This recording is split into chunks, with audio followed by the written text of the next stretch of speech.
Happy Kartik Purnima to all. एबे time हो 3टा मत राति सारा निद ना कि केते जल्दी सकाळ हम मुझे डंगा बसैबी मंदिर दर्शन करी बुलि तो एमती पूरा भावुली राति सारा। एवं सका जाइए मम्मी मोर कदली पटुआर डंगा नहीं आसती मंदिर ठीक। यहाँ हूँ मुक्तेश्वर मंदिर। ये मंदिर पाखे गोटे पोखरी अच्छी आम डंगा बसैबू। तो ये सकाळ हो गला तथापि एत लोक भिड़। तापर ये मम्मी आसिक दीप जलैला। मम्मी दीप जल बसैवाई डंगा। आम ओडिया मानकर कथार अच्छी आम ओडिया भारी बढ़िया आमर 12 मासरे 13 पर्व। खाली कथार अच्छी 13 पर्व कि आमर जी पर्वपर्वाणी अच्छी मत लगे कौटी भी नथो।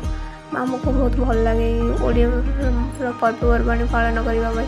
तो ये मत मम्मी कहला केमती कौन करूँ तो मुझे करके जाऊँगी डंगा बसैवाई। ये मम्मी मत ये करला कहला ये अक्का माँ बही पान गुआ थोई मासक धरा मोर पान गुआ तोर कही गीत गाँली और मैं डंगा को बसई देती। भगवान इच्छा डंगा को नहीं कौटी लगे ये डंगा बसई मुंडिया मारिक जाइलु भगवान को दर्शन करने। और एत सुंदर भगवान को दर्शन देखाईगला।